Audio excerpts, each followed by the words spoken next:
You're listening to background noise. Background noise? Yeah, background noise.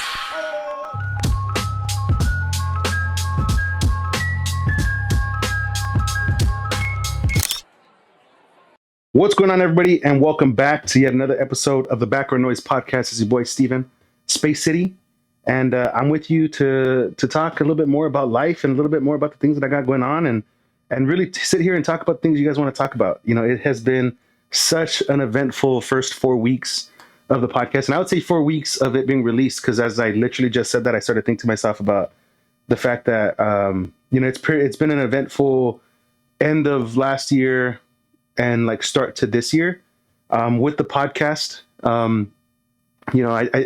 Me and Frania were talking about this ending last year about how we wanted to lock in 2026. And, you know, in that conversation, obviously, like anybody, we're sitting there talking about like, hey, you know, like, do we start at the new year, or, you know, when does that lock in start?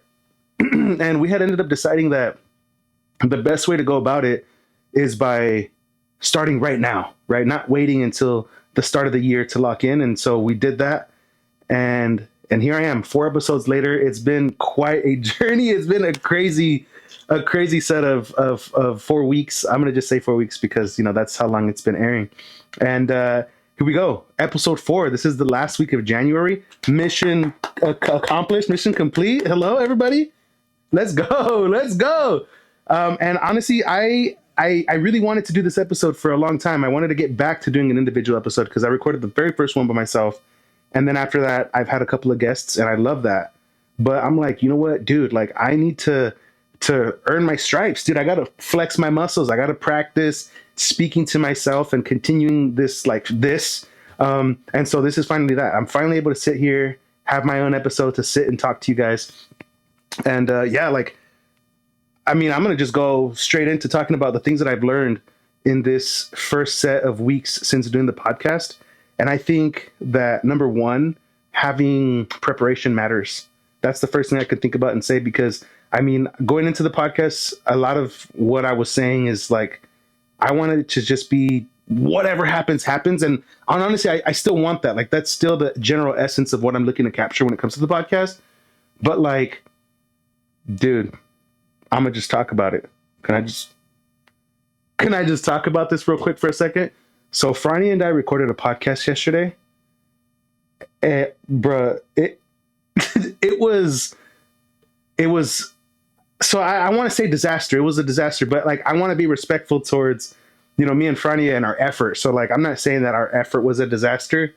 You know what I mean? But the podcast itself was freaking terrible.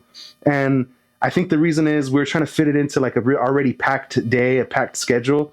And I mean, it looks super cool. That's really what kept us wanting to continue recording, is the fact that it looked freaking awesome. Like the setup was freaking amazing. But I don't know, like I, again, went into it without a plan, just kind of go in there and let's just start talking. Like from 0 to 100, we were like at the end of a long day, probably a little tired. You know what I mean? Maybe have a little bit of social tiredness also. Just don't feel like necessarily talking to a camera, talking to the masses. But we tried it anyway, and bravo to us for attempting. But dude, that was like, wow. That kind of opened up my eyes to like, hey, you gotta have somewhat of a layout. So for today's podcast, I do have like some like notes that I have written down. So if you guys see me referencing my phone, it's because first and foremost, I want to be prepared because that's what we're talking about now. And secondly, I definitely want to invite you guys to the conversation of this podcast. That is something that's super huge.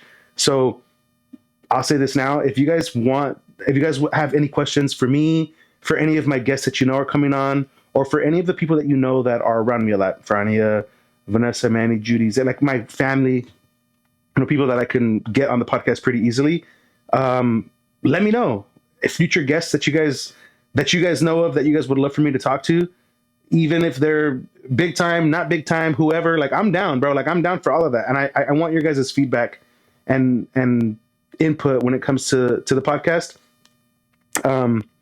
But yeah, so preparation, super important when it comes to the podcast, yesterday's podcast. You guys will probably be seeing some clips. So let me get into that a little bit. We were, after a long day of working, got home. We had initially planned to do the podcast that same day, but the stuff that we were up to kind of ran a little bit longer than we expected. So when we came back, it was already late. It was nighttime.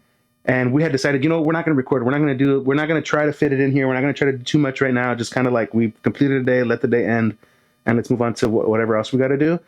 But upon arriving home, I was like, hey, you know what? Dang, let me just kind of set up my camera, see a little bit of, let me see if I can get something, to look pretty nice.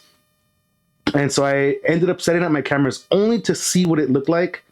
And I thought it looked really, really cool. And so I told Fran, I was like, dude, like, are you down to record something? And she's like, I'm super down. And we tried, got lost in our tracks. You know what? Like if I get enough people in this comment section talking about how much they want to see whatever, I'm down to kind of like put out clips of it. Dude, I don't know what it would have to take for me to put out the entire episode. Like maybe in the future, maybe in 5 years, or shoot, if you guys look, if there's enough demand for it, I guess, like, oh my God, that would be like the ultimate transparency. That'd be like the ultimate, like, being vulnerable in front of you guys. Cause dude, that's crazy. But yeah, that episode, it was fun. It looks freaking awesome though. That I will say is that it looks pretty cool. It looks pretty legit. Which goes into something else that comes to mind that I wanted to say is that, like, one thing that I have in mind for this podcast, and really any sort of production that I do, whether it's YouTube videos, photography for myself or for clients, or this podcast and any of the other avenues that I do it in, is that I really want to have a frame in my podcast, in every video that I shoot, that is so like filled with like a creative and artistic look. And that's what yesterday's the Never to Be Seen podcast was really about. It was like we were shooting it outside at night. The cameras were outside of the car. Obviously, we're sitting inside of the car with our mics and stuff, so you were able to hear us pretty clearly. But like, Frania's shot looked like one of those like real close-up shots of like a dramatic. Just think like a dramatic movie where it's like, they're sitting there at night talking about like, so like, she finds out that he's a spy all along, and like, why didn't you tell me this? And it was like that kind of a shot, like that close-up of like, I can't believe you, and the lights are like, like reflecting off of the mirror and stuff like that, or like the windshield. We had the shot from the front and then the side window. It was really, really cool. And that, honestly, like, that's almost what hurts me most about that episode, that is like the lost episode, is that like it looks so awesome, but it's just not usable. So Franny and I, we did talk about it, and we're like, you know what, we're gonna do the setup again. We have to do it again. So you'll for sure see it again. Again, if you guys want to see the last episode, let me know. Let us know. Reach out to Franny, reach out to me, comment here, whatever. We'll see, dude. We'll see. But yeah, dude, it's been pretty cool. I want every podcast that I have to have a frame. I'm gonna just call it that. I'm gonna just call it a frame. And what the frame is just one shot that looks like artistic. For me in this setup, this is that shot, which I like it. I think it's cool. I've recorded some clips about Patriots using this little setup, and it's honestly been pretty awesome. Like, I like it.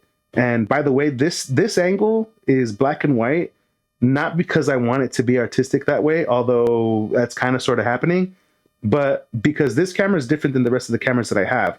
It's a little bit lower quality than the rest, but in order for me to save the quality and make it kind of fit in with the rest of the shots that I have it in black and white, which makes it look decent enough for me. And honestly, I don't care. That's honestly one of the things that I like so much about doing this, and what I've loved so much about starting this podcast, is just kind of the creative liberty that I have, and the ability to take risks and change things and kind of go on the move and on the go, like make changes on the move and on the go. Because in the past, trying to do YouTube videos, it's like, I think of all these things, but like having so many options and so many ideas, I end up doing none of them, and it just kind of like passes me by. With this one being just throwing myself out in the water and posting episodes and starting and not stopping and going and just kind of figure it out on the go, it has been an incredible journey, and it's been a challenge for me, but it's been one that has been extremely exciting, and like I don't know, like it's just been a whole lot of fun. But yeah, taking the creative risks. So again, the side shot for me is that frame for me on this one. And I want to look for that with every podcast that I shoot. Like I my room has kind of sort of become my set for my podcast, which has been pretty fun and pretty cool, which is something that I wanted. I kind of wanted that to be the case, and so it has. But I so have an image in my heart that I'm pursuing of the podcast being like mobile. It could be anywhere. If you look back at a video on my YouTube channel, it's one about solar dust. If you look up solar dust, Space City Steve, it'll come up. You'll see the thumbnail. In there, me and Frania review our experience with that attraction at Post Houston. And that was like the first little mini podcast that I had ever posted. It's just a segment of a YouTube video. And that looks beautiful to me. It's out and about. It's in the middle of Post, and you see the beautiful scenery and the trees and the greenery. It looks beautiful in a nice modern wooden glass aesthetic building, warehousey type. And that kind of started that for me, you know, because when I think about why I love photography and videography and just creativity as a whole, when it comes to media, it's that, like, I don't know, like I like to see a scenery that I enjoy, and I want to capture that. And so the frames that I'm talking about when it comes to the podcast, that for me is like, I want to like find a frame and I want to live in it. I want to talk in it. I want to, you know, interact inside of that frame. And yeah, that's it started with that solar dust video. And since then I've done things that have never been released, but done a lot of other little like frame capturing, and like, that's why I like B-roll so much. If you look at some of the footage that I take, you see the drone footage, you see the B-roll, like this, like as I'm transitioning you from here, hey guys, I'm about to go to the cruise. Well, from here, how do I get to the airport? You know, I get shots of the car, the drive, whatever else. I love capturing those that it's called B-roll. For those of you guys that don't know, the actual term is B-roll, but like, it's just kind of like the setup shots for a scene with dialogue, right? Like it's going to show, you know, the house, a close up of the trees, the doorknob, and then obviously you see them talking in the kitchen, whatever. I love taking those, and you know, doing this podcast allows me to find those cool aesthetic scenes and stuff like that. But yeah, so preparedness, going back to that, right? Preparedness has been ultra like crucial for making this possible. You know, the idea of just kind of pressing record and seeing what happens, it's cool, and it works sometimes. It works not all the time, but you know, it helps to have a little bit of preparedness to kind of lean on, aka the phone. So when I need to get to it and see what I can talk about, I can do that. But that's one thing.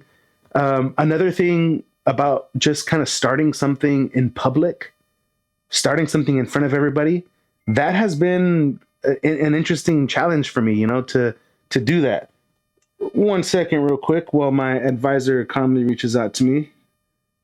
It looks like I got some questions from a nice faithful viewer that I will definitely be getting to.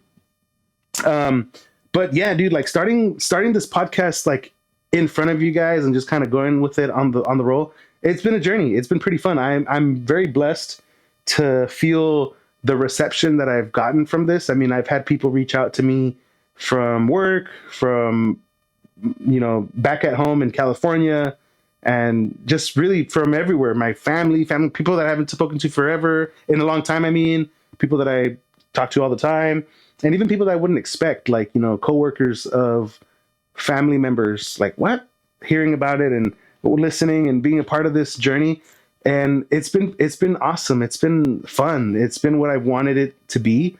And if anything, I feel like the I don't want to call it pressure, but I feel the drive that this thing has started, and I got to keep it going. You know what I mean? And I'm excited to continue that. Talking about creative decisions, I mean, I'll talk about this real quick.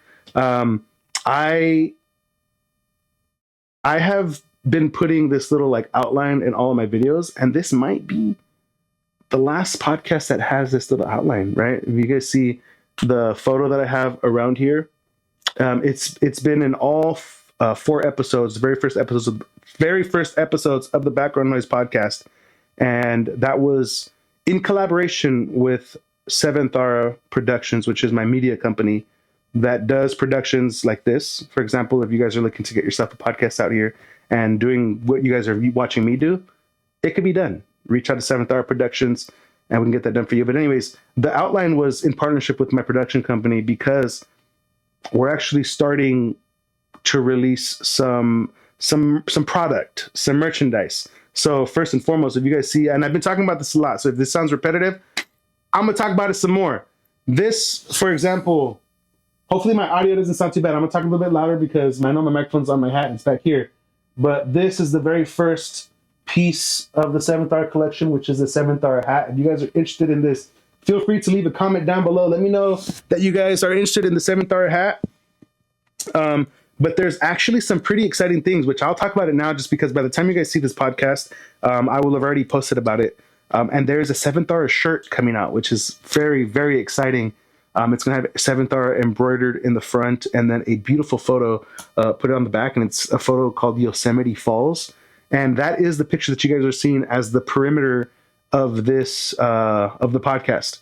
And, you know, whenever I first had the idea for the podcast, and I'm thinking, you know what, I'm going to put that perimeter because I've observed other podcasts that I see that are doing really well.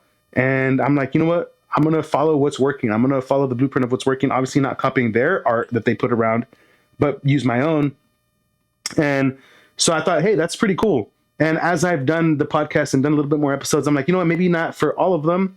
And so this is most likely going to be the last episode that has it for now until, you know, we start the production again for the new merch and maybe we have different outlines and all that stuff. So just like learning all of these things along the way has been exciting. It's been fun, and learning in front of everybody has been kind of sort of the vibe that I've had for this podcast about just being vulnerable. Me getting up here, sitting in front of the camera, talking about just the things that I got going on and talking about them in an honest way. And I'm excited to continue going with more podcasts because, I mean, I haven't even got to talk to any of my siblings on the podcast. You know, obviously, I want to have Franny on again. I want to have the guests that you guys have already seen on again. But like, there's a lot more, you know, in store for the podcast than what we've seen so far. And I'm excited to get into all of that. But it's been quite an eventful first 4 episodes of the Background Noise podcast. Fellas, let's talk real estate for a second, because if you're thinking about buying a home or an investment property, you need somebody who actually has your back, not someone who's just trying to make a sale, someone who keeps you protected throughout the entire process. And that's exactly why you should work with Franny Alepe. She's a Houston realtor who takes your security seriously, financially, and legally. She makes sure you understand every step, every number, and every piece of paperwork so you never feel lost or taken advantage of. She's big on transparency. She'll tell you what's a good deal and what's not, and what traps you should avoid. And whether you're more comfortable in English or Spanish, she's fully bilingual, so nothing gets lost in translation. No surprises, no hidden terms. Whether you're buying your first place or upgrading to something bigger, Franny makes sure that you move confidently and safely. She keeps the process smooth, clear, locked in from start to finish. So if you want a realtor who treats your money and your future with the same care she'd give her own, contact Franny Alepe. Her @ is @RealEstateWithFrania on all platforms. That's @RealEstateWithFrania on all platforms. Secure the right place with someone who's really in your corner. Let's go. Listen up for a second. If you're planning to tie the knot, whether it's a big wedding, something low key, or even a last minute, let's just do this, you need an officiant who keeps the ceremony smooth, personal, and actually enjoyable. That's where Manny Matrimony comes in. He's a professional marriage officiant based right here in Houston, and he brings that perfect balance of personality and professionalism. No awkward scripts, no boring energy. He works with you to build a ceremony that feels like you. And here's the best part nobody tells you. A great officiant is the difference between a ceremony that feels stiff and one that feels meaningful and fun. And that's what makes it unforgettable for everyone. He handles everything from personalized vows to making sure your paperwork is squared away. And if you need him outside of Houston, he can travel too, just a small additional fee.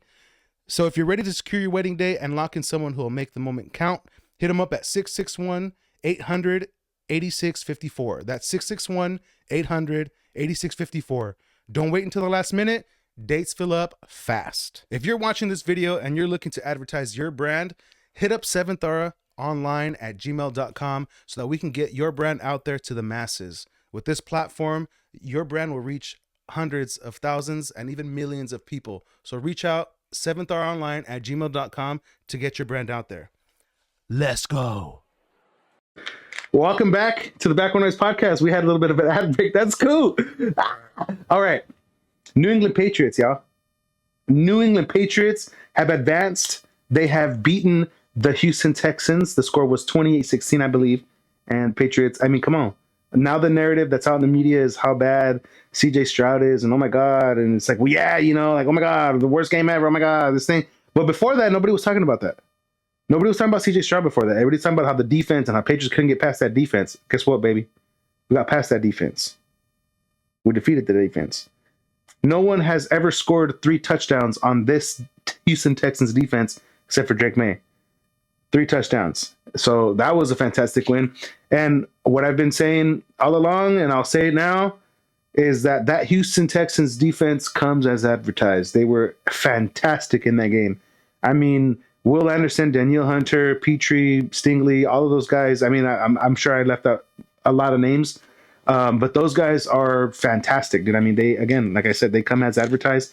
It was definitely not an easy win. There was definitely times in that game that I kind of felt like, oh man, like I feel comfortable with the fact that the Patriots are going to win this thing, but damn, I just don't like the way this feels. It doesn't feel, I don't feel as confident about this game as like I feel like I want to feel, or how I should feel versus this team, especially with how they played.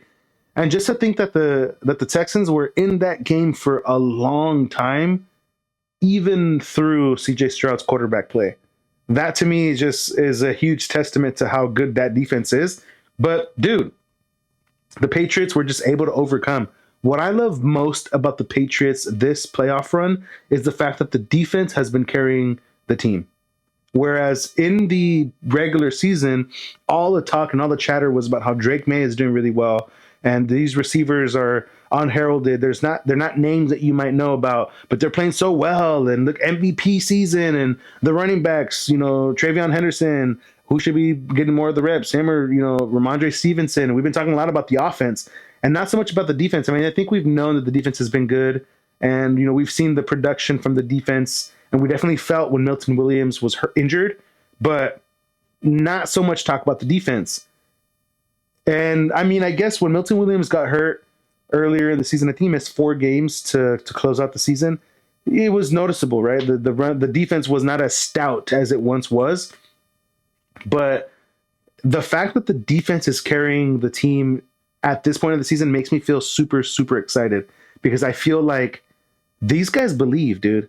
These guys believe that they can do it. They believe that they're better than the credit they're getting publicly and out in the media and the perception, except for Background Noise podcast. Hey, any Patriots listen to the Background Noise podcast, you know your boys got a lot of love for New England. So y'all might not be getting the national attention, but right here in Background Noise podcast, we can respect game. You know what I'm talking about? You know what I mean? But dude, that game was incredible. I need Drake May to perform better in these playoffs. Like I want a Drake May game where he just lights it up and makes you feel like, dude, it's a no-brainer MVP right here. We've had plenty of games like that in the regular season, and I don't think we've had one in the playoffs yet.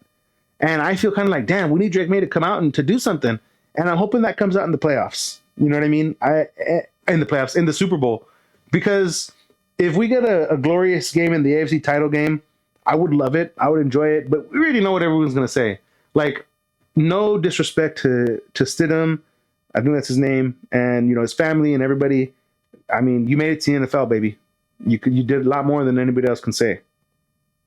But, you know, I don't know what the odds are that they're going to win this game versus the Patriots is. You know, like, I don't want to be disrespectful, but the Patriots, I feel like, are going to get this win on Sunday. It's going to be exciting.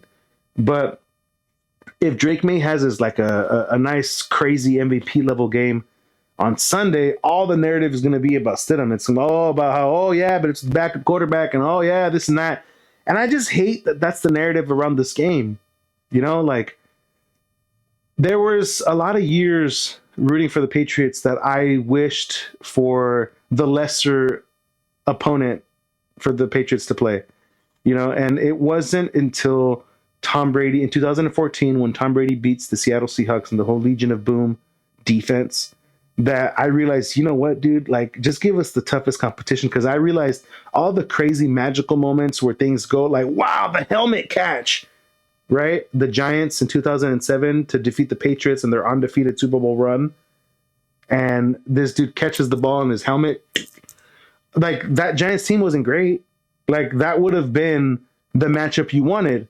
But all those crazy, miraculous plays, from what I noticed, happened versus the lesser teams. And I know everybody, you know, they're in the NFL. They're not. There's no lesser team yet. You know what I mean? But versus the tough competition, I remember realizing, damn, bro, Brady and the Patriots, they turn up versus the good teams. And so I want the good competition. So when it comes to Stidham, you know, and Bo Nix being injured for the title game, I'm like, man, dude, like I wish we could have gotten Bo Nix and that crazy Broncos defense versus Drake May and the Patriots, and seeing, I want to see two teams at their best fight and duke it out for the right to represent themselves in the Super Bowl. And we're not getting that. And, you know, I don't think this is going to be a cakewalk victory. I think the Patriots are going to win. But, you know, teams can have their magical moments. I mean, we've seen it before where a team that isn't supposed to be winning this game the ball bounces their way and they happen to get all the breaks. You know, the ball rolls in their direction. The fumble was, you know, miraculously recovered by their guy or whatever. We've seen those things happen. And you know, obviously that's always a potential outcome when it comes to these games that, man, dude, the Broncos could have this magical run where, oh my God, they believed and the defense was good enough and he made just the right amount of plays. And, you know, that definitely is it could happen, but I don't think it's likely. I don't think it will happen. And so, yeah, dude, with that said, I think the Patriots are going to move on to the Super Bowl. And so, you know, I'm trying not to look past the Broncos, dude, but I'm over trying to think, all right, do I want the Rams? Do I want the Seahawks? Who's the better? Who do the Patriots match up better against? And so, damn, dude, it's kind of hard to look past these Broncos, dude, but I'm excited. I will not lie, dude. I mean, I've said it before, but your boy's blessed when it comes to the teams he roots for. What can I say? We got the Dodgers winning back-to-back World Series championships, baby. And we just signed another guy that everybody's hot about. And I'm not going to lie to you. I know zero about this dude. Kyle Tucker?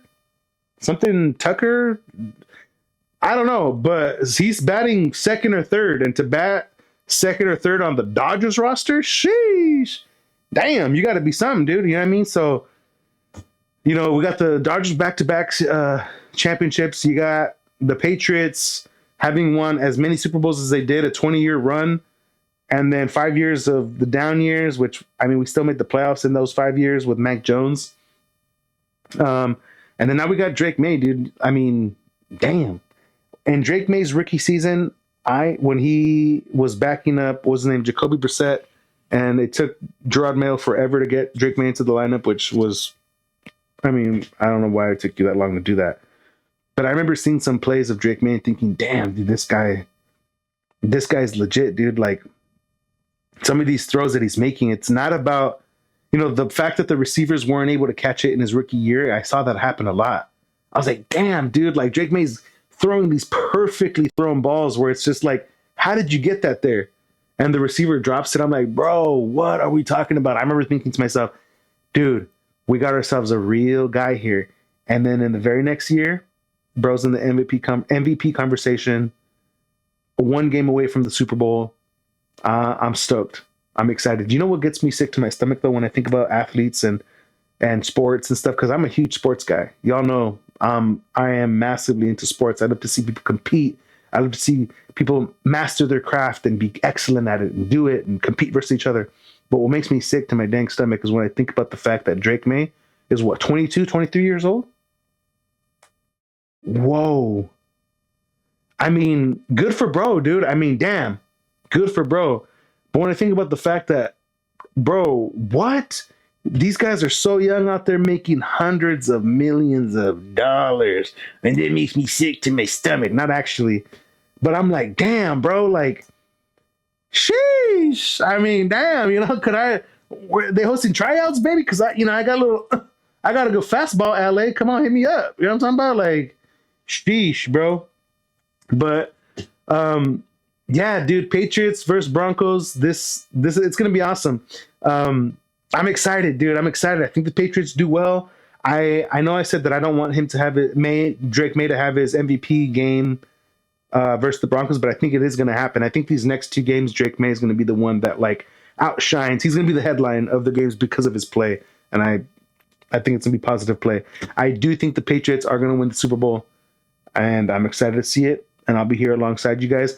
I'm considering doing live streams of the games, like watch-alongs, I guess you could per se. I can't show the game because of copyright, but like maybe you guys can like watch along, or even after the fact, dude. Like I don't know, but I've considered that. I wanted to do it for the game versus the Texans, but that's something that I'm considering doing. Like I might do that again.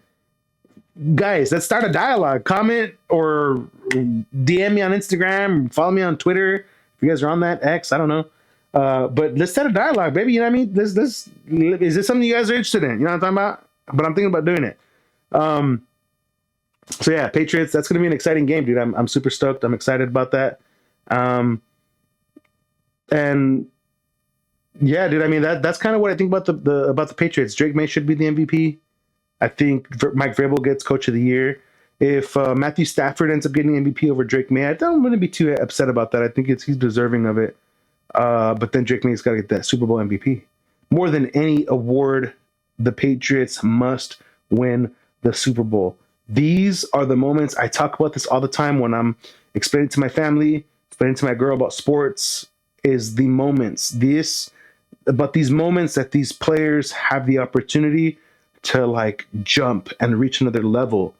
This is a moment for Drake May and for the entire Patriots organization, Mike Vrabel included. This is an opportunity for them to put themselves in a different category, and I hope that they do it. I hope that they do it. You know, I think about, you know, in baseball, Freddie Freeman. You know, you're in extra innings. Or is it the bottom of the ninth? I don't know where it was at, but you have 2 outs. You got 2 strikes. This is the last shot. This is, you know, striking, you're out. Whatever, like those, I think of those scenarios. Like in basketball, clock is expiring, you're down by 1 point, or you're down by 2 points, and so a 3 wins it, a 2 ties it, whatever, and it's like this is it. There's only 5 seconds in the clock. One person gets the ball. We win or go home. This is it. I think about those moments all the time, and when I'm watching sports, I like to think about those moments. You know, where it's now or never. And I see that so much with these Patriots, man. Drake May has the opportunity to win a Super Bowl in his second year in the NFL, still on his rookie contract. Mike Vrabel played for the Patriots, won 3 Super Bowls with the first version of the Patriots dynasty. Now as a coach, went to the playoffs with Ryan Tannehill at quarterback with the Titans. Did really well. People praise him a lot for that. But now having, I think, an even better quarterback, getting further along, there's an opportunity here, fellas. New England Patriots, if y'all listening to this, win these games, lock in. And honestly, I don't even got to say that, bro, because I be watching the press conferences. I see Milton Williams as a dog, baby. Milton Williams, bro, leader of that defense, baby. You know what I mean? Speak your mind, my boy. Talking about we've been a good defense this whole time. We ain't got the credit that we deserve. You know, we ain't never got the praise. We've been in this all year. Sheesh! Come on, baby. There's an opportunity here, Patriots. Win these games. All we got to do is win 2.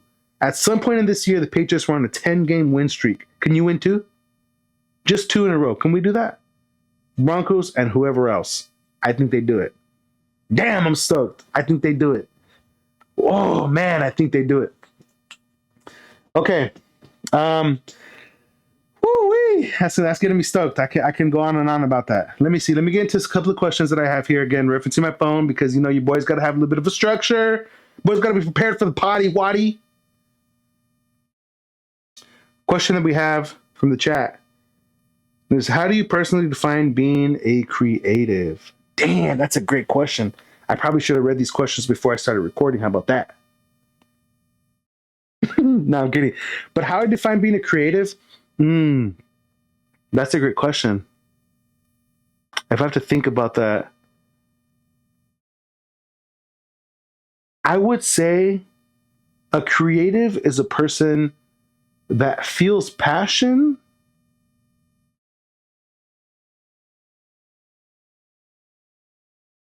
and when they feel passion, they recreate it in their own way. I think that's a creative. Is someone that recreates passion, someone that feels a passion, is moved by passion, and creates as an inspiration of passion. And I think what they create then starts that chain again for maybe it's someone else that listens or watches or views or whatever, feels their work, their art. That's what I think a creative is, because I think we all have ideas, but a creative is a person that just acts on those ideas, that does more with the idea that comes across their mind. And I do think that that everyone is capable of creativity. Everyone is. Anytime I've ever met anybody that's like, "Oh, I'm not creative," and we get into a little bit of conversation, and I start hearing a little bit more about them, and we start talking about something that they're maybe interested in, and they start having ideas, and like, I would do this and I would do that. Hello, that's it. Now the difference is that when I felt my creativity, I did it so you were able to see it. And so I think that's it. Like, it's all about feeling passion, being moved by passion, and acting on that. All right. At what point did you realize creativity wasn't a hobby for you? Dude, honestly, so that kind of goes into something else that I wanted to talk about. And it's how I got into photography in the first place. So I remember I was working for church, and we were having like a whole trip that we were going to go visit Israel. Yeah, I don't know if that's controversial to say, but that's what we were doing. And so we were going to go to visit Israel, and it was an amazing trip. I'll say that. But in that trip, I remember, we had signups for people that wanted to go, and we were kind of like facilitating that trip.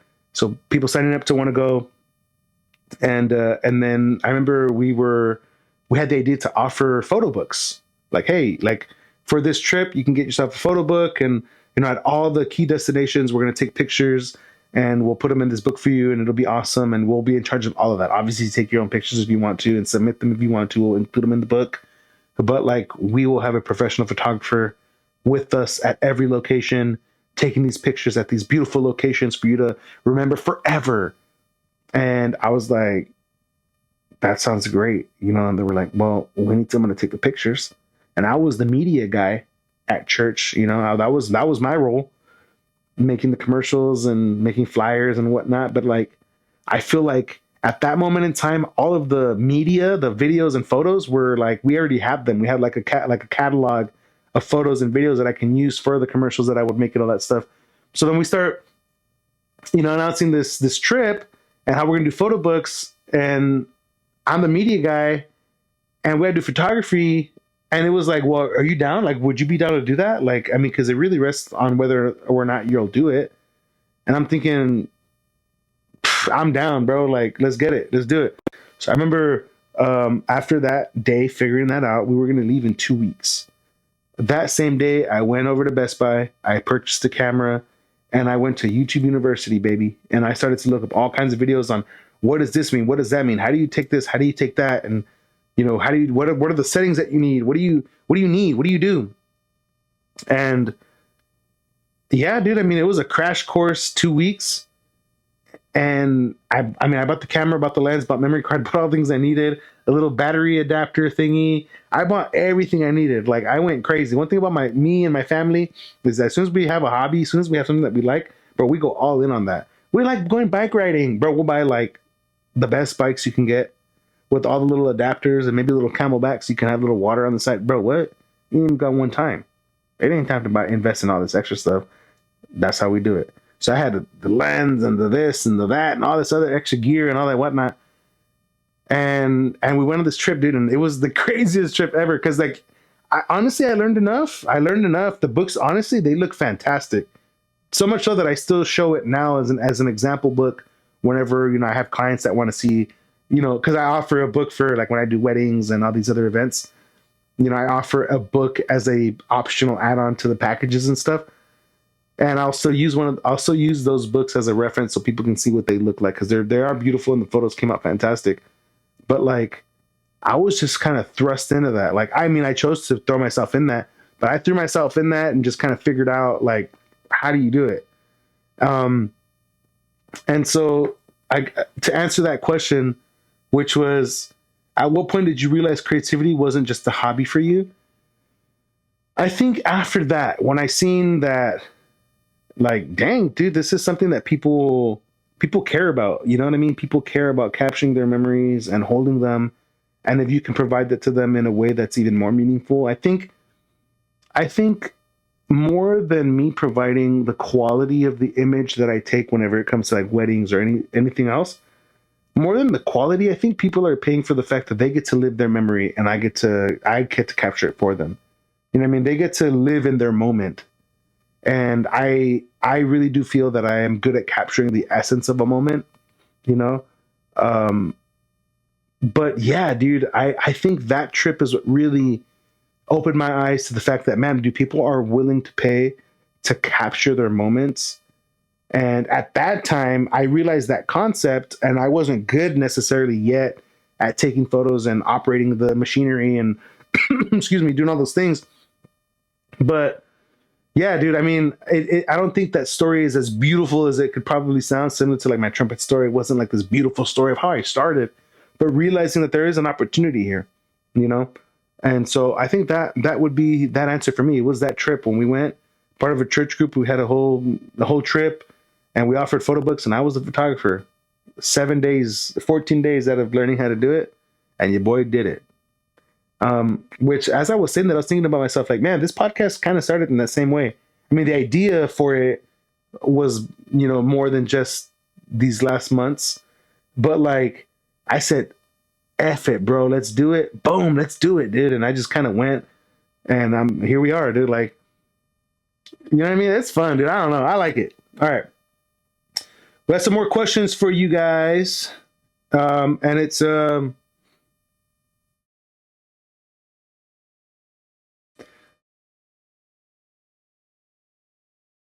what have you learned in the first couple of weeks of starting the podcast? So I mean, I kind of answered that already a little bit here, but you know, I think the biggest things that I've learned is just about being a doer and being consistent and continuing to do the things that you need to do to make it work. You know, we all have an idea in our minds of what the process should look like and what we hope for things to be and turn out like. And there's going to be roadblocks along the way, dude. There's going to be difficulties. I talked about it a little bit earlier about the podcast with me and Baby and how it just damn kind of blew up in our face about it. But oh well, you know, like it happened. Move forward. You know, I think, you know, doing this and doing this publicly has helped me to just continue to take steps forward no matter what happens, you know, not to sit and stay stuck on the obstacles, but about how to overcome these obstacles and just pursuing what you're looking to do no matter what. That's been something that has stuck with me a lot. What are you chasing creatively right now? The biggest thing I'm chasing creatively right now is honestly the best way to get what I'm passionate about out to you guys. And that goes into the shirts that we're going to be making with Yosemite Falls, the graphic on the back of it. That is the biggest thing that I'm chasing at this moment. You guys seen in the Friday episode where I talk about how she's helped me to make art, and she's helped me to put my art into canvases, hats, and whatever else. That's what I'm chasing right now. I'm chasing the best way to get this to you guys, because I believe in the beauty of the art that I capture, And I believe that it's something that you guys would also enjoy and be able to feel a sense of like belonging to, you know? And that's the biggest thing that I'm chasing at this moment when it comes to creativity. You know, the podcast is cool and doing all these things is great, and I love it as the ability to like to talk to you guys and have this platform to talk to you guys. But being able to connect you guys to it a little bit closer than just watching this video is what I am chasing at the moment when it comes to my creativity. Man, this is a great question. How do you deal with doubt, burnout, or creative ruts? You know what, dude? Honestly, the best way to the way I deal with it, and I'm not. Let me not say it's the best way. It's just the way that I go about it now. Is just kind of like spend the amount of time that you set aside on it. That's it. You should only spend the amount of time on your burnout and your problems or creativity. All that. You only spend the amount of time that you set for it on it. Not any more than that. So when it's time for me to finish something and review, how the freak did that go? Man, it was great. It went good. This worked. This didn't work. Okay, great. What was there a simple solution for this? Yes, no, think about that, whatever. On to the next scene and keep it going. Don't stay stuck on the issues. Try to find your solutions. If you couldn't find one, then keep going and figure it out on the way. Like that has been the way that I've gone about it. Let me see real quick.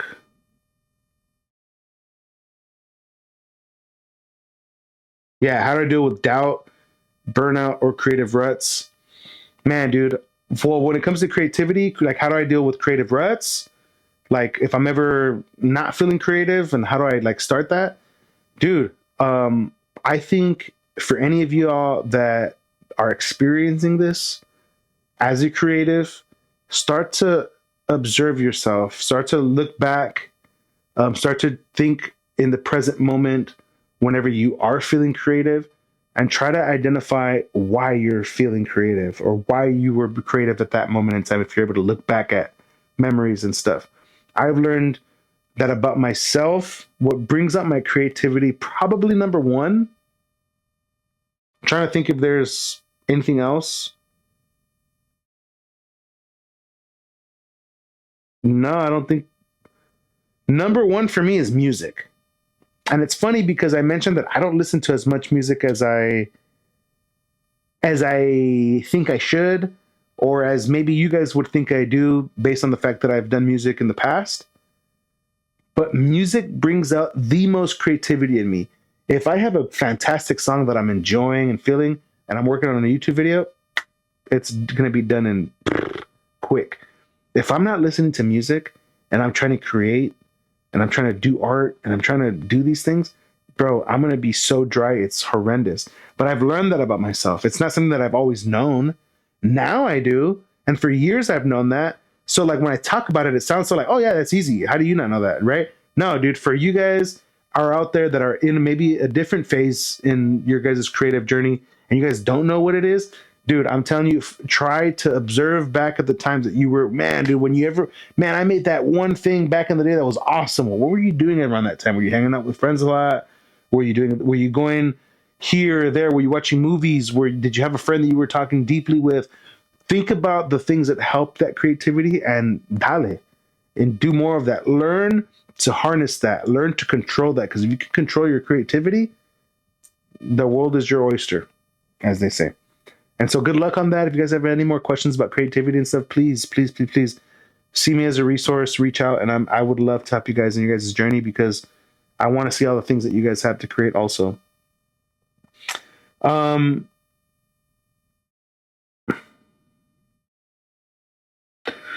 What would I tell somebody that's looking to start a podcast but is hesitating? To just do it. I mean, at this point, I feel like I'm being repetitive. I'm just answering the questions now. But just do it. I would say just set a date that you're going to start and commit to that time, right? If it's next week, in the month, whenever that time is, set that time and commit to it, whether you feel ready or not. Yeah, because don't look to feel ready. If you have the things, if it's technically possible and you're technically ready, that, yes, I could technically record, stop and go, like record, edit, and post. Technically, that's all possible. Then start. You have everything you need. Don't think about a plan. Don't think about anything else.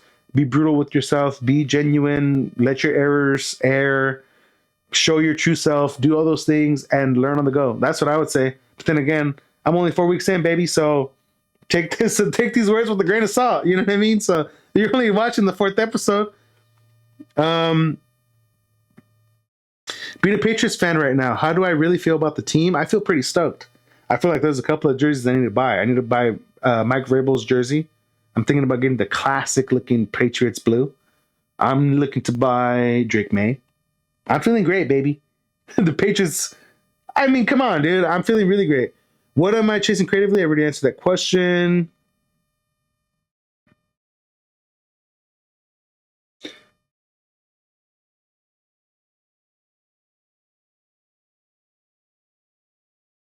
How do you balance creative work with real life responsibilities? Man, that's great. That's a fantastic question. And I feel like that can be a difficult thing to do. But it's kind of sort of speaking, I can only speak to myself and how I operate and how my creativity works.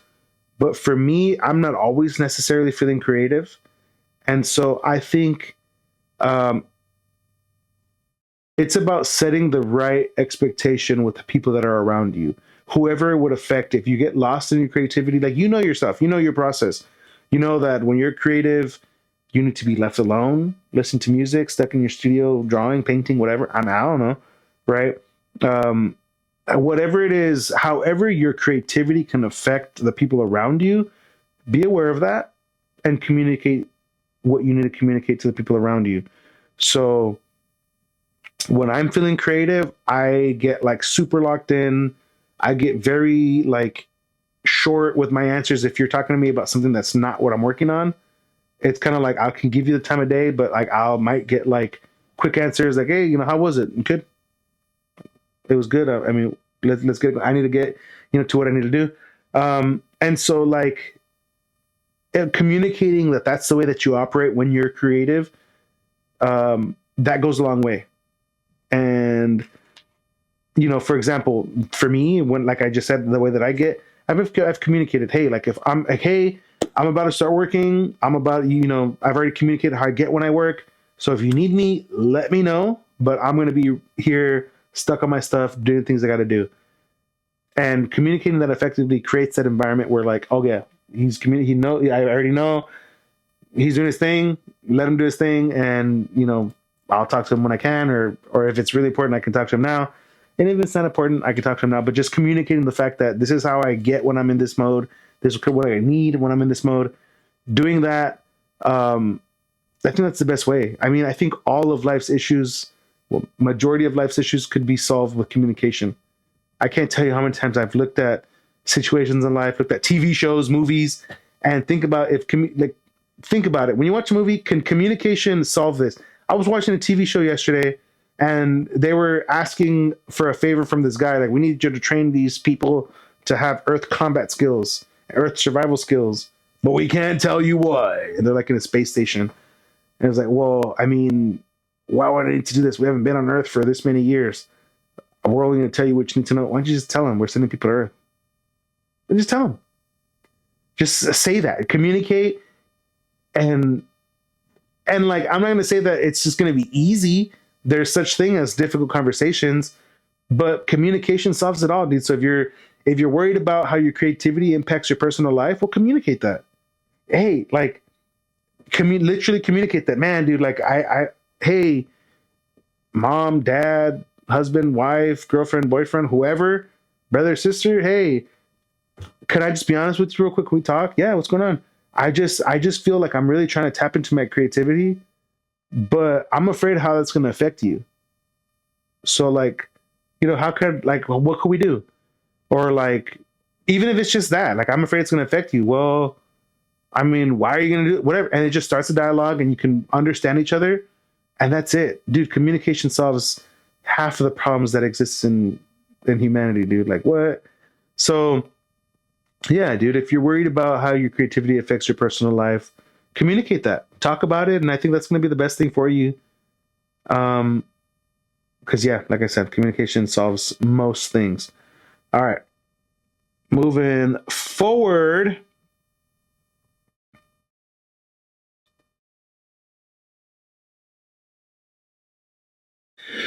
Okay, well, this is a great question. Do you think gear matters, or is it mostly vision? So here's what I will say. It bugs me a lot when I hear a lot of people talk about gear doesn't matter, dude. Use what you have. I agree. Gear definitely matters, but it can be done with lesser. Um, I feel like I have pretty great gear. I have good stuff, but like once you get to that, once you have good gear, we're talking about creative stuff, right? Like cameras, computers, microphones, whatever. Once you have good stuff, you start to realize that the stuff that made other things feel special are sometimes because it was done with lesser equipment. You know, what does that mean? I'm a huge fan of Phineas and Billie Eilish.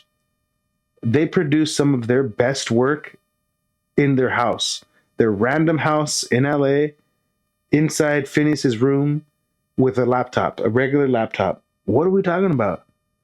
But, you know, if you would have told them, oh my God, but you have to have this, these cables and this microphone and this software and this console and this, that, and whatever else, man, dude, like you're stuck chasing the gear instead of creating. I think more important than anything is creating. But, you know, some of my best stuff has been done. For example, I have this digital camera that was released in, I think, 2005. It was a gift from my aunt, and it records such awesome looking video just because it looks retro, it looks, you know, like old school camera and stuff like that. And I love it, dude. I love it a lot. But it's not like, it's nothing special. And now that I have the gear, like once you have fancy gear, you feel more free to take creative risks because you know that, like, oh no, I have good gear to back it up. I'm doing this as a choice. And that's kind of what makes you feel like, oh yeah, that's what makes it okay to use a lesser equipment, which once you have the nice gear, it all of a sudden becomes like a feature, a pro. But if that was the only camera I had, I might be talking to myself like, man, damn, why does it look like this? You know, I think that gear, it does matter because, yeah, it matters. Hello, a better camera is going to take a better picture. A better camera is going to take a better video. But I think more than anything is doing it is what matters the most. But like, here's some advice that I can give you guys that I wish I heard when I was starting. Use what you currently have, because what you currently have is part of what is making you in that very moment, and that's what's going to make you stand out versus everyone else. So I'm sorry that I keep talking about cameras, but this can be applied towards, I mean, if we're talking creativity, cameras, it can be applied towards the instrument and the brand that you have of that instrument. It could be the paintbrushes that are maybe not as good quality, or the material of clay that's not as high quality as the other. Whatever, however it applies, the dancing shoes are not as good as these other ones, and whatever, however it may apply, what you have is making you stand out, because that's what you have. That's what you are doing. That's what you can do. The gear and the fancy equipment, it gets to a certain point where it's all the same, dude. It hardly matters, bro. You get to a certain point of quality where it's like, I mean, it's all the same. You start to look the same, like, you know, like. But having the gear that you have, like, wow, I remember, like, there's this story that my mom tells all the time, and it's hilarious. But I'm gonna probably mess it up. But she talks about this one little, like, this Hispanic tale about, like, oh yeah, you know, every time we're baking a cake, we always cut it in half. Well, why do you do that? I don't know. We just do. It's part of the process. That's part of Grandma's secret recipe. We cut it in half. Okay, well, every time we bake a cake, we cut half of it. What do you do with the other half? Do you bake it again, or we throw it away? Well, why do you do that? That's how we've always done it. Okay, so we're gonna just cut the cake in half, toss half of it, bake some of it, and move on. And so in this story, they do that baking, asking, why do we do this? It's just how we've done it. It's how we've done it. When it turns out that they're following the recipe that mom gave, that grandma gave, and turns out they end up talking to great grandma. Like, great grandma, what? Like, you have the legendary recipe for this cake. How did you come up with it? Oh, well, this, that, and whatever else. And we cut it in half, man, because, man, that stuff that we had, it didn't fit. So we cut it in half. And what would you do the rest? We thought away. We didn't feel like waiting for the rest of it to be baked. So we just had half of it. And that was it. So you mean to tell me we've been cutting half of the cake just because? Just because? We've been wasting half of the cake? And that was part of the recipe. No. We just didn't have a big enough stove to fit the rest of it in. OMG. So this whole time we could have been doing it our own way, but we've been following it this way because, yeah, the moral of the story here is that just because you see that people have certain things doesn't mean that's the way it's supposed to be done. Bro, if you are looking to record video and you got a camera that records what you think is not so great video, but that's all you have, that's all you can afford, it's all you can use, then use it and let it be your own style. That's what you have at this moment, baby. Rock with it. If you're trying to play music and your guitar is just not what you think it should be, use it anyway. It's what you have. Oh man, every time I hit this D minor chord, it kind of has a twang, a tangy feel to it. Could you imagine that that's what sets you apart? Could you imagine? And honestly, I feel like I'm kind of touching on a topic that goes a little bit deeper than just creativity and like the guitar you're using, the camera you're using, but it comes just like you in general. What people feel is like imperfections about themselves is really what sets them apart, makes them different. You know what I mean? It's like, dang, so does gear matter? To a certain extent, yeah, dude, but use what you have, man. Don't think about that. That'll come, man. Gear comes and goes, whatever, man. Just create with what you have, dude. And if you are passionate about anything, pursue it. Like, use what you can, do what you can. Like, bro, what? That's what I think about that. Let me see if there's any other questions from the chat. If not, wow. This is a great question. Question that says, who's Steven when he's not creating? Or is he always creating?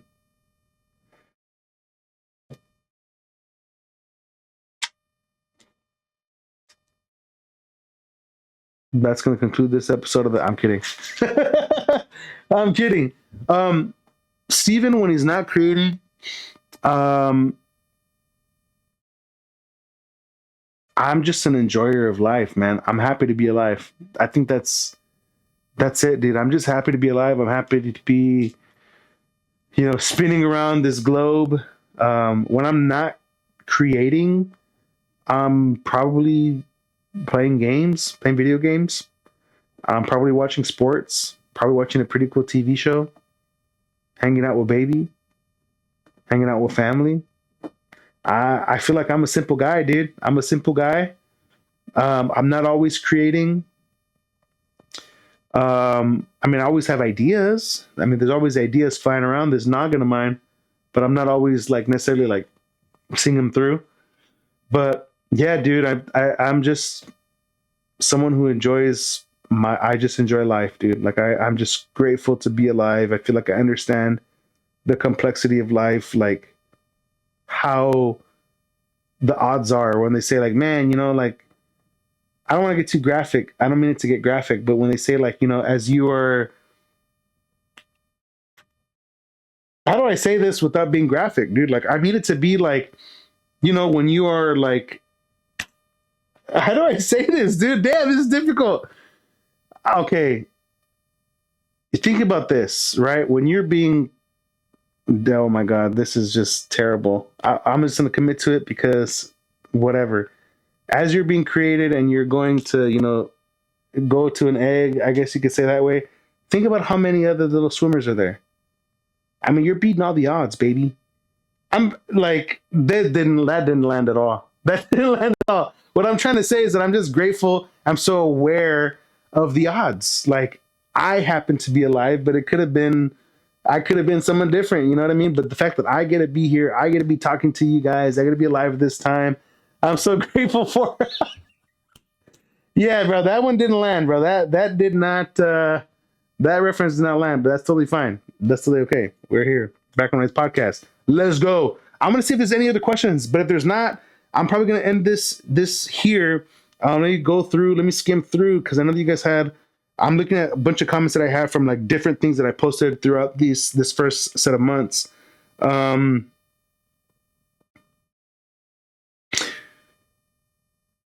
What does success look like to you right now? I'm gonna answer these pretty rapid fire. I'm gonna go through all of these and answer them rapid fire.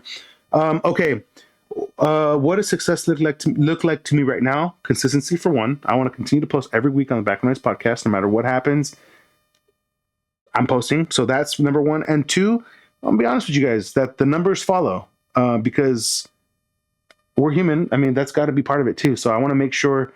I think that like if I can get a handful of subscribers every video, continue to see growth and viewership and all that stuff, plus consistency. That right now at this moment in time that you asking that question, that's what I feel success is like at this moment.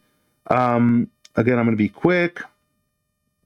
What did I want to start the podcast? I talked about in the first episode, so I'm not going to answer that. What do I want this podcast to feel like for listeners? I want this podcast to inspire you. I want this podcast to make you reflect on yourself. I want this podcast to make you feel more creative. I want this podcast to inspire you to do something, whatever that is. Doesn't even got to be about creativity, but I want this podcast to inspire. What have I learned in the first couple of weeks of podcasting? We already talked about the preparation. The hardest part about starting something new is just continuing. I think that's the hardest thing. I mean, it's easy to start something. It's a little bit more difficult to continue something. I'd say that. We talked about Patriots. what is it like being a Dodgers fan? It feels great, baby. How does sports fit into my everyday life beyond just watching games? I don't think there's any more than that. I just watch the games, and if there's like headlines, I mean, I tap into that, but I just love watching the games, to be honest with you. I love to watch them and understand, like, my sports fandom happens during the game. I mean, I watch commentary outside of that, but that's pretty much it. Okay, we already answered those. These, man, you guys had great questions, dude.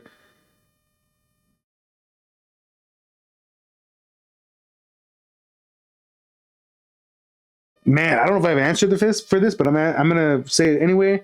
What do I want people to understand about me that they might not see online?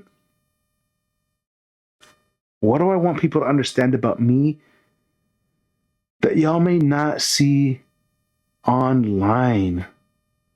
Well, I think me starting this podcast, it's kind of giving you guys the other side of me that you guys didn't see prior to the podcast. So, like, YouTube videos, I'm editing out the parts that I feel weird about, or that I'm like, I don't know why I said this or why did I look like that. Whereas this podcast, you guys know that it's like I'm pressing record, and whatever happens throughout the podcast is what happens through it. And no editing, no taking things out, unless, of course, something super like out of pocket happens.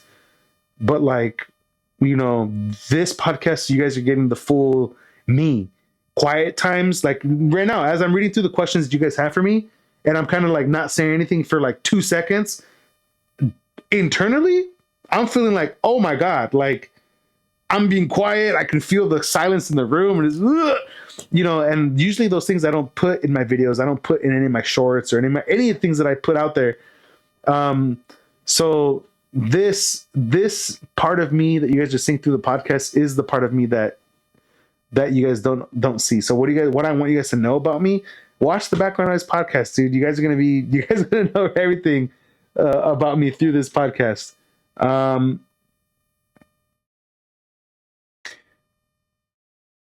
do I deal with doubt? We already answered that.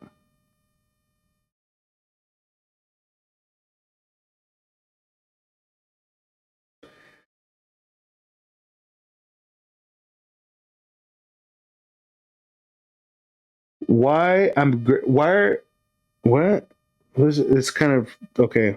Sorry, it's typed a little bit weird. I'm gonna kind of translate this.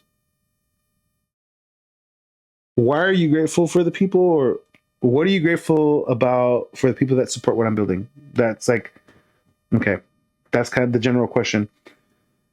I am grateful for everybody that for all of each and every one of you guys. Let me say that again. I am grateful for each and every one of you guys that are supporting what I'm building here. And I'm actually so grateful because, sort of what we were just talking about, this podcast is the first time that I am like truly putting myself out there. You know, I released the first episode of the podcast and I got a lot of people reaching out talking about, wow, Steven, I can't believe your transparency. Wow. Amazing how you were able to be so vulnerable. And I was thinking to myself, I said, what did I say? Oh no, what did I say?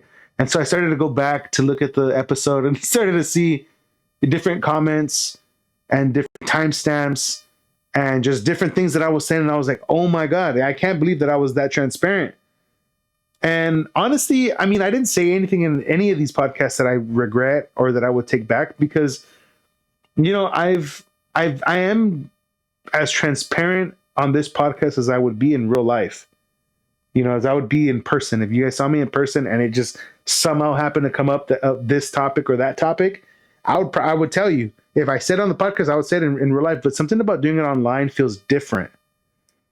And, you know, that has been interesting. So going back to the question is like the fact that you guys are supporting this, you know, these first 4 episodes where I'm not gonna lie to you guys, I don't think I've watched any of them back. I put them on just to kind of have it as like an atmosphere video, like have it on in the background, just to feel cool and like, wow, like I can't believe I did that.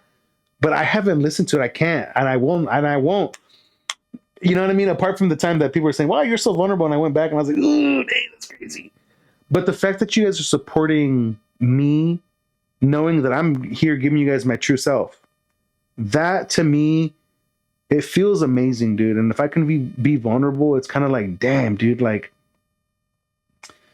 I don't mean to go back on the sob story, bro. If anything, I'm trying to avoid going back to this like sob story, but like, dude, just like growing up and being told how I'm supposed to be and being, you know what I mean? Just being told that this is what it's supposed to be and this is what I see for you. And I'm not even saying just my parents, some of this stuff, but like other people, men and women and peers. Oh, this is what, you know, we think you should be doing or whatever. And just kind of living with that as a constant pressure. And then posting this podcast, being totally myself, you know, and having people like support that is a nerve-wracking feeling, believe it or not. Like it's like a whoa, it's a scary feeling. And I know that like for other people that have done this kind of thing before, put yourselves out there and have always been that way, you might hear this and think like, bro, come on, it's like, that's what we're talking about. But for me, it has been kind of like a whoa, like a surreal and a shocking feeling, you know, like I'm very confident, you know what I mean? Like, don't get me wrong, like I feel like I talk a lot about my openness and transparency, and it might make you feel like I have like doubt since hell no. You know, your boy confident out here. But still, you know, being supported after showing my true self is an interesting feeling.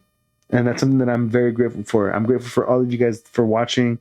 You know, I've seen a lot of, you know, comments, and I've seen you guys reach out to me and, you know, and you're like, oh man, dude, that was funny when this part of the video, when you said this and you said that. And I'm thinking, what? You got that far? Like, what? Like, damn, that's far in the video, dude. Like, that shocks me, dude. And I'm so grateful, man. I'm grateful for you guys just really rocking with the podcast, dude, and rocking with me and things I got going on. And that's a big reason why I want to create the merch that I was telling you guys about, the art, bringing my art into something you guys can hold also. That's why it's so ultra important for me, because I see you guys' support and I want to create something that we can like share. You know what I mean? So yeah, dude, I feel like I've been yappy, but as I've said before, that's kind of the point of a podcast. But I'm yappy. I was about to tell you guys, any last questions, bro? Yeah, y'all can't ask me no questions. Yeah, dude, I guess that's what I got so far, dude. This is kind of a little bit of a recap, kind of how I'm feeling episode. Still learning, still growing this thing, still figuring out what needs to be done, how I need to do these things. But I'm here. This is the Background Noise podcast. There's a lot of things coming, dude. There's a lot of growth happening here on this channel. I'm excited about it. There's a lot of things to come in the future. Potential streams, gaming streams, IRL streams, desktop streams, whatever. All of that's in the works. All of that's coming out. This episode has been fun to shoot. I'm excited to do more, and I'm going to just continue to do this thing. However it happens, however it comes out, I do not know, but I'm just going to keep my head down, continue to work, continue to grind, and build this community that we can all enjoy. Follow your boy on all the platforms. I don't know why, for some reason, I've been thinking a lot about Twitter, thinking a lot about, like, wow. Like I was telling baby the other day, I was like, what should my username handle be? Why are you thinking about that, Papa? Why are you thinking about Twitter? I don't know, but if you guys are on Twitter, let me know if you guys are on Twitter or if Threads is enough. I don't know, but something about, I don't know. I feel like activating that Twitter account. You know what I mean? I have 2 accounts. I got one that's at I am seventhaura and at spacecitysteve. I don't know which one I'm going to use as my main, but I got 2 of them. You know what I mean? So if you guys are on there, holler at your boy. But anyways, damn, now that I'm about to end the episode, I don't feel like it. I don't feel like ending the episode. I feel like, let me linger around. Let me talk a little bit more. But this is why I want to start live streaming. I want to start live streaming, guys. Like, I've been thinking about that a lot.